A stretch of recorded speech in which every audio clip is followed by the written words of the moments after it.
You're upstairs. Yeah. I don't. First of all, what is your reaction to Bill Schmidt being named the general manager, and then how much input did you have in the process? Well, I'm excited for Billy, on a number of different levels. I think that Billy's been a longtime baseball man. He's worn a couple different hats. For most of his tenure in professional baseball. With us, it's been on the scouting side, but you go a little deeper into early Billy Schmidt, you can see that there's a wide range of roles that he's filled in this game, even before professional baseball. So I'm excited for him, and I'm excited because he's passionate about this challenge ahead of him, and you can see the excitement, in his face, in his actions.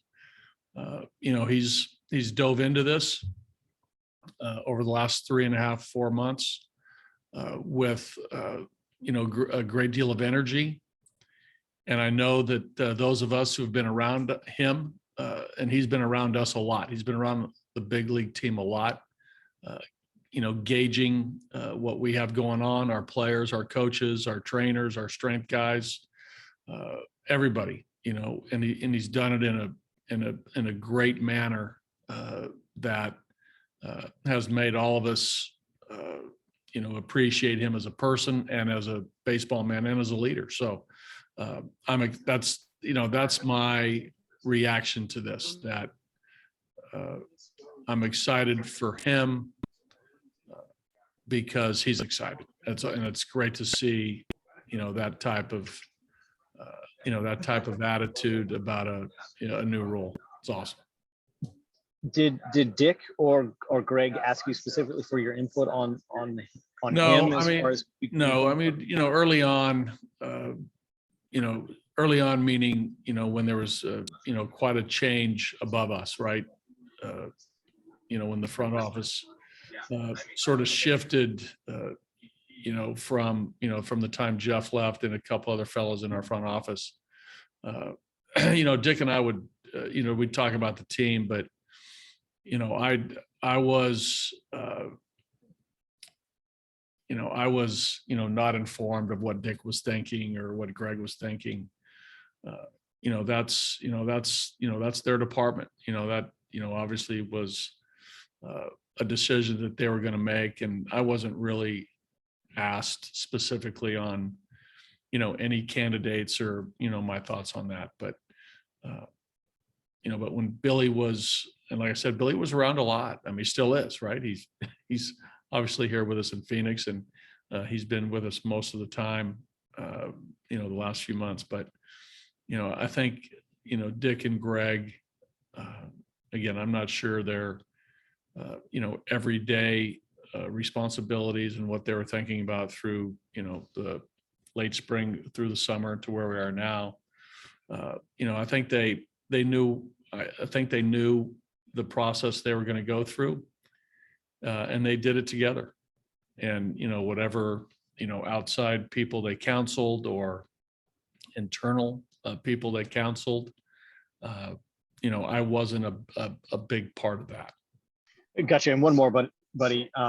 This is not meant to malign anyone around the league, but the way of the game, it seems like over the last how many ever years, 10 years or whatever, has been to sort of empower the general manager, empower the roster builder, and that the process in a lot of ways kind of is, hello manager, here is what you have to work with.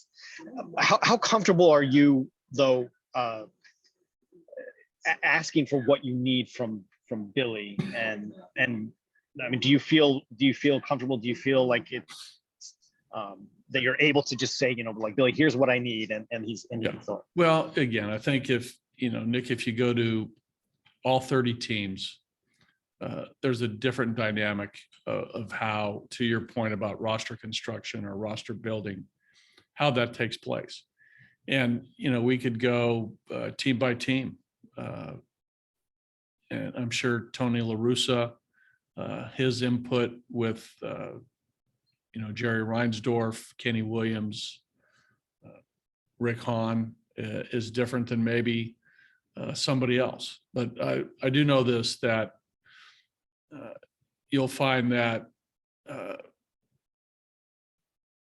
the organization's desire, this is the Rockies' desire, and I think all 30 other teams, is that, that owner, president, general, whatever the titles are, owner, team president, baseball operations, general manager, what like I said, whatever those are, down to the manager, it's a pretty linear path of communication, collaboration,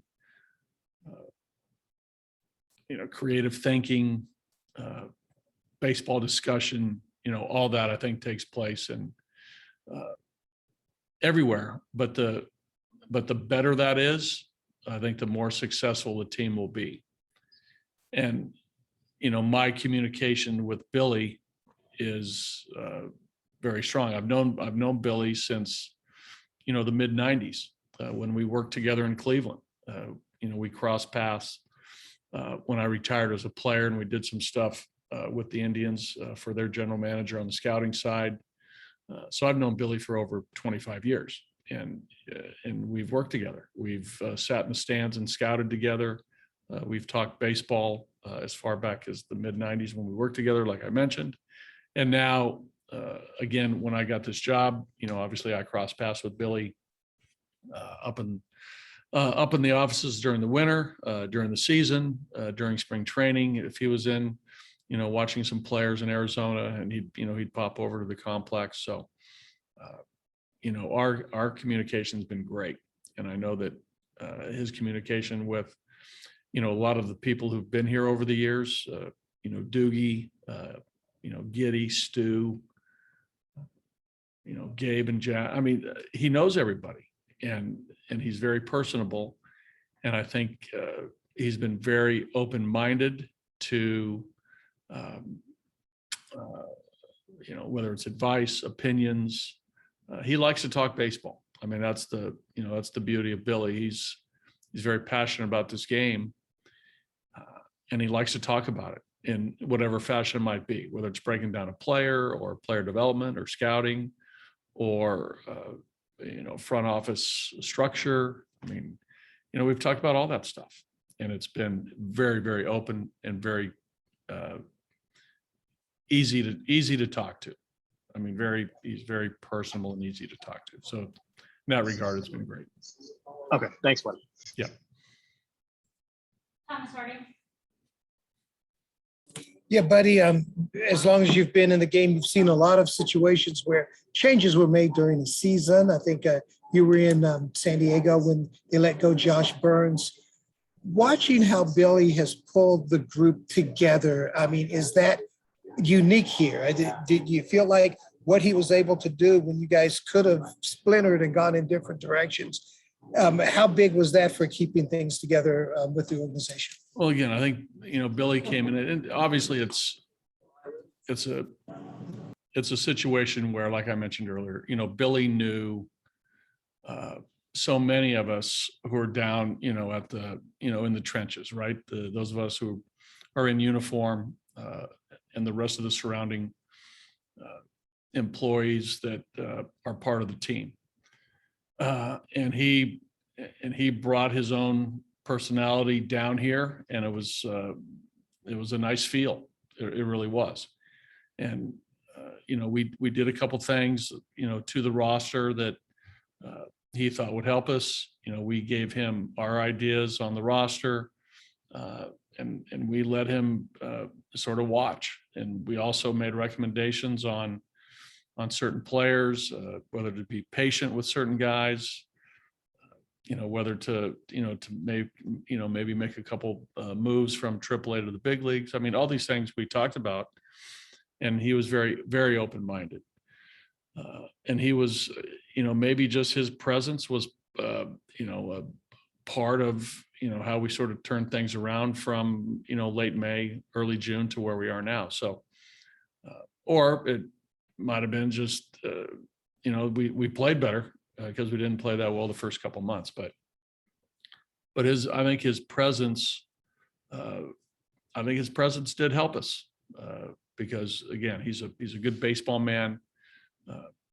He sees the game with, I think, traditional values and standards. But yet there's a creative side to Billy as well that's progressive and forward thinking. So, that's been all part of, I think, is what has made him get to this point. And maybe, Dick and his conversations probably were much different than what they were when Billy was the scouting director, right? I mean, they had to talk about different things. And maybe, that, sort of maybe opened up Dick's eyes to, that Billy could, take on this challenge. So, but he's been here every step of the way when we started playing better, right around the 1st of June. I have to ask this question, but I think your contract runs through 2022, and you're obviously part of this organization that's kind of pulled things together. Are you looking, and is it important to maybe extend your commitment to make sure that, you're a part of this thing going forward? Thomas, I'm worried about Zach Gallen tonight. I'm worried about the Diamondbacks. I'm worried about Sensatella, giving us a good start. Who's available in our bullpen? That's what I'm thinking about, Thomas. I'm not thinking about next year. I'm not thinking about beyond. That will happen at a certain time. But I thank you for some of those comments. Thank you. Thank you. Evan Henry. Buddy, I guess I need to ask, are you thinking about Chichi Gonzalez at all? And I will. why? I will think about Chi if we get to that point where we're making decisions out of our bullpen and the type of game that we're in and whether this suits Chi. But yes, Chi's back on the roster. He's healthy. He threw an inning that I observed on Thursday over at the complex. We felt as though let's get a little bit more reinforcement for our bullpen, especially for a game tomorrow where it looks like we're going to use a bullpen game. But it's good to see Chi back healthy so he can go into the offseason feeling good about his health status. And then with Peter being optioned, I'm assuming his season is probably over. Yes. And just wondering kind of what you saw from him in that very limited time that kind of gives you thoughts about what next year might bring. Yeah. First of all, you want the player, in this case, Peter, to feel really confident mentally about his physical status. And I think that was accomplished. I think Peter, from our conversations, feels really good about where he is as it relates to the elbow. Secondly, I wanted that to occur, which it did. And I also wanted to see his stuff. I wanted to see the fastball, curveball, slider change. And if those came back to, Peter Lambert norms, which I think they did, and maybe a little bit ticking up on the velocity on the fastball. So that's a good thing. But, in our opinion, his stuff's going to play in the big leagues. His repertoire pitches, his pitch mix, they're legit. The fastball is going to be, solid average velocity on a scouting scale. It got above average change, probably his best pitch. I like his curveball. I like his slider. But there's some things that Peter needs to clean up and work on, a couple things with his delivery, but he's in a good spot. He really is. This should be a good winter for him. Obviously the last couple winters, he's been a little banged up and not going through a normal off season, but this off season he should come into spring training ready to compete for a job and see what he can do, next March as we go through spring training. But it's good to have him back and healthy because he's going to, contribute to Rockies wins in the next number of years. And one quick follow-up, just a housekeeping. Does that option count for No. Peter? Since okay, No, because I think, if I know the basic agreement, if you got to be down more than 20 days for that for the option to count against your 3 options of being sent to the minors. Thanks, buddy. Same thing with Ryan Valade, which happened with Ryan. Patrick Sanders. For you, one about Bill Schmidt, and then a current baseball question. You've been around this game a long time. You've seen it evolve. In some ways, Billy's kind of a throwback. A lot of the young GMs around baseball now are new, younger, analytical guys, for good and for bad. How do you think Bill Schmidt fits well being an old school guy for this particular team in this era? I think he's going to be fine. I think you look around and you look at, general managers around the game. I think you're going to see all types of general managers. And, when you say that, Patrick, if you look at a lot of the younger general managers, and some of them might be more analytically based and that type of philosophy than others. But if you look around at that maybe particular front office, you'll find some older seasoned baseball men, behind the scenes with that young analytical general manager. And I think conversely, I think you will see some of the older GMs, we'll count Smitty, Dave Dombrowski, Sandy Alderson, who's in charge of baseball operations in New York. You'll see those fellas also surrounded by young, analytical, young executives in their front office. So I think you see, even though somebody might be the point man and somebody might, have that title, these front offices, I think, are really well balanced in, experienced, wisdom type guys, and also young creative guys. I know that, we're going through a period right now, and I don't know how much of it's public, but our research and development team, our analytic team, is growing, is almost by the day. We're hiring some people, and these people will help Billy. He'll be surrounded by a number of creative, analytical based employees in our front office. So, what I'm saying? There's even though everybody sort of focuses on the GM, the manager, the owner, but there's a lot of people around all of us who help us, give us advice, give us recommendations, creative ideas. All those things are in play. And I think that's the case with all 30 teams. Make sense? I think that Thomas, Billy's communication skills and team building, et cetera, are one of his strengths. I think you'd agree with that, correct? Yeah. I think when you're a scouting director, like Billy has been, and you have scouts all over the country, and you have your, to your bird dog scouts, to your area scouts, to your regional cross checkers, to your national cross checkers. I mean, the leadership skills of handling that big of a group, has to be solid. And you have to be a great listener. You have to, be able to process, information.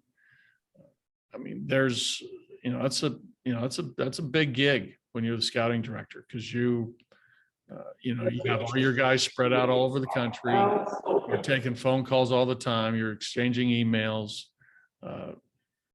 This position is not unlike that, because he's, changing from having all those scouts. Now he's got, me, the big league team, everybody who's around us on a daily basis.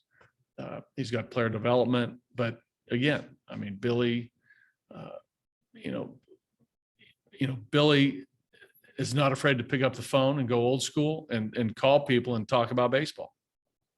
And I think that's a strength to do that, right? And not, you know, do a lot. I mean, he texts, he emails, no doubt about it. But there's, for me, there's nothing more practical and sound than, you know, an old school conversation live, whether it's over the phone or in person.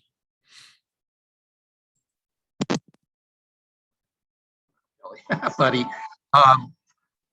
Charlie Blackmon made a play last night in right field where he ran down the ball barehanded on one hop and made a strong throw in the infield.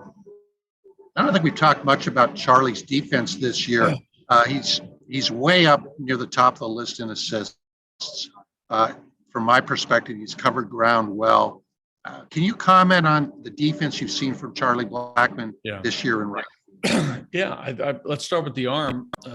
You know, the arm strength, and I know Charlie, you know, works on it, but for, you know, for whatever reason, maybe better question for Charlie, but, you know, the arm has been really, really good this year as far as, you know, strength to the throw, carry, and accuracy. I mean, it's been impressive.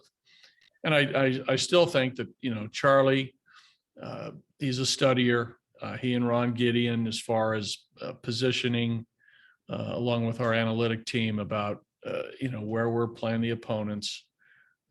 You know, Charlie's locked in on that. And also the instinct part of playing defense, you know, looking at the count, looking at who's pitching, looking at the hitter, you know, maybe a last second peek to see where the catcher's setting up, where the ball is going to be intended to be thrown. All those things. He's a smart player. And also, you know, Charlie keeps himself in great shape, right? I mean, even though, you know, he is where he is age-wise, you know, his breaks and reads and first step reaction are all pretty solid. So it doesn't surprise me that he's having a good year because he puts the work in. And, you know, in the arm, though, is something that I don't want to say it's surprising, but it's a little bit better than, you know, the last couple of years for whatever reason. Maybe a better question for him.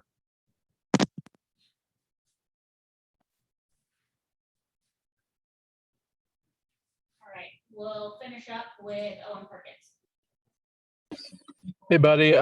Just wanted to ask one more question about Billy, and I think you've touched on it, but can you kind of put your finger on what specifically about him makes him uniquely qualified to lead the team, transition them back to perennial contention at this stage in the process? I don't think there's anything unique about Billy. I think, you know, probably the strength of Billy is, you know, his well-roundedness of baseball knowledge, his instinctual feel for players,